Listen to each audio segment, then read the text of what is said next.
বেরিয়ে পড়েছি এখন আয়ারল্যান্ডের উদ্দেশ্যে। দেখতেই পাচ্ছ ট্রেন স্টেশনে বসে রয়েছি আর যাচ্ছি এখন আয়ারল্যান্ড। তো চলো দেখতে থাকো ব্লগটা। আমাদের মনে হচ্ছে যে আমি কোনো ক্যাসেলের মধ্যে রয়েছি, কিন্তু না, এটা হলো স্টেশন। দেখতেই পাচ্ছ প্যাডিংটনের স্টেশন, এটা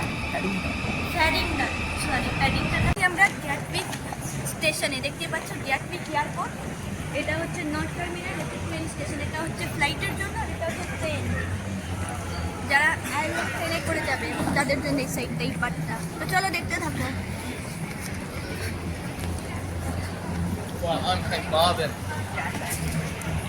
দেখতে পাচ্ছে ইজিজেট, আর আমার বোন আমাকে পুরো ঢোক মেরে গেছিল যে ট্রেনে করে যাচ্ছি, আর এখন আমি এখানে হচ্চকিত হয়ে গেছি। তো যাচ্ছি, দেখতে থাকো।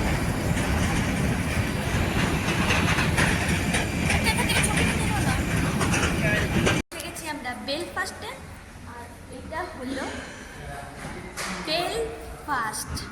দেখতেই পাচ্ছ ভিডিওটা।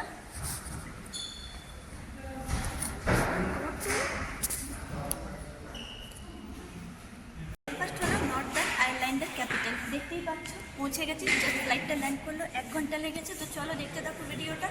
প্রচণ্ড টায়ার্ড হয়ে পড়েছি, আমি সকাল থেকে শুতে পারছিল না। যাই হোক, চলো দেখতে থাকো। I have to explain. When you wake up in the morning, there will be hills there. এখন আমরা এগিয়ে চলেছি হোটেলের উদ্দেশ্যে। তো ফাইনালি আমরা চলে এসেছি। আমরা একটা এয়ারবিএনবি বুক করেছিলাম, আর দেখতে পাচ্ছ এখানকার ভিউটা কি দারুণ। একদম ঘরের সামনেই রয়েছে এই পাহাড়টা, কি দারুণ লাগছে না? তো চলো দেখতে থাকো ভিডিওটা।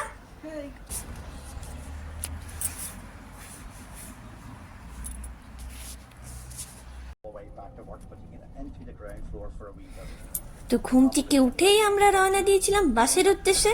আর এই আমরা আমাদের বাসে বসে পড়েছি, আর এখন আমরা যাচ্ছি আমাদের নতুন গন্তব্যস্থলে।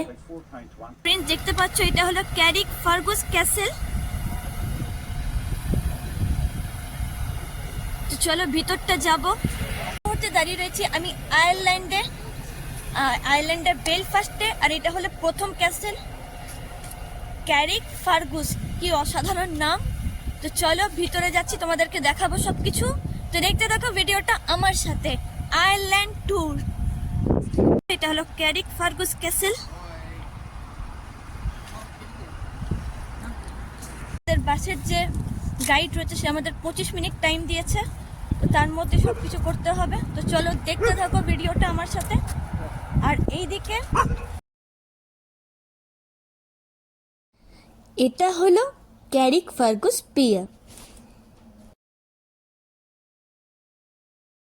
স্পটটা এত সুন্দর যে সত্যিকারের মন কেড়ে নিয়েছে। আর আগের দিন আমি খুব টায়ার্ড ছিলাম, তাই পুরো ভিডিও কিচ্ছু বানাতে পারিনি, তবু অল্প স্বল্প বানিয়েছি। তো সেটাই তোমাদেরকে দেখাবো। প্রচণ্ড ঠান্ডা এখানে, প্রচণ্ড। আমি তো ভেবেছিলাম হিলফোর্ট বা লন্ডনের মতো ঠান্ডাটা হবে, বিশাল ঠান্ডা। উফ,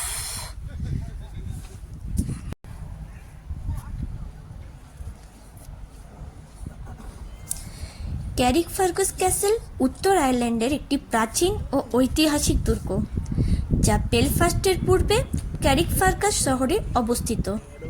এটি 12 শতকে নরমান সেনানায়ক জন ডি কুর্সি দ্বারা নির্মিত হয়েছিল 1177 খ্রিস্টাব্দে। তিনি উলস্টার দখলের সময় এই দুর্গ তৈরি করেন। এই দুর্গটি বহু বছর ধরে ইংরেজ, স্কট ও আইরিশ শাসকদের দ্বারা ব্যবহৃত হয়েছে এবং বিভিন্ন যুদ্ধ ও অবরোধের সাক্ষী থেকেছে। এটি সামরিক দুর্গ হিসাবে দ্বিতীয় বিশ্বযুদ্ধ পর্যন্ত ব্যবহৃত হয়। আজ এটি একটি জনপ্রিয় ঐতিহাসিক পর্যটন স্থল, যেখানে দর্শনার্থীরা মধ্যযুগীয় স্থাপত্য এবং ইতিহাসের সাক্ষাৎ পায়।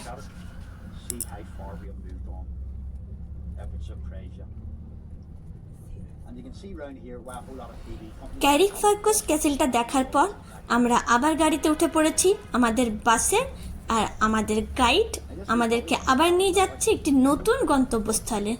দেখা যাক সেখানে গিয়ে আমরা কি দেখতে পাই। see the big wind turbine up there in the left. This is আমরা এখন দাঁড়িয়ে আছি উত্তর আয়ারল্যান্ডে। 1600 দশকে ব্রিটিশ রাজা আলস্টার অঞ্চলে স্কটিশ ও ইংরেজ প্রোটেস্ট্যান্টদের বসতি গড়ে তোলেন। এটি স্থানীয় ক্যাথলিকদের সঙ্গে বিরোধের সূচনা করে। 1921 সালে আয়ারল্যান্ড দ্বীপ দুই ভাগে বিভক্ত হয়। দক্ষিণ আয়ারল্যান্ড স্বাধীন হয়ে আয়ারল্যান্ড প্রজাতন্ত্র হয়, আর উত্তর আয়ারল্যান্ড যুক্তরাজ্যের অংশ হয়ে থেকে যায়। তো আমরা এখন আছি নর্দার্ন আয়ারল্যান্ডে, যেখানে কিন্তু ভিসা বা পাসপোর্ট কিচ্ছু লাগে না। আমরা এখন ইউকেতে রয়েছি, তো ভিসা পাসপোর্ট ছাড়াই কিন্তু আমরা নর্দার্ন আয়ারল্যান্ড যেতে পারি। আর যদি তোমরা সাউথে যাও, সাউথ আয়ারল্যান্ড, সেখানে কিন্তু তোমাদের ভিসা অতি অবশ্যই নিয়ে যেতে হবে, নাহলে কিন্তু সেই দেশে তোমাদের ঢুকতে দেওয়া হবে না। তো আমরা যেহেতু এখন ইউকেতে রয়েছি, তো তার জন্যই আমরা নর্দার্ন আয়ারল্যান্ড বিনা ভিসাতেই ঘুরে চলে এলাম।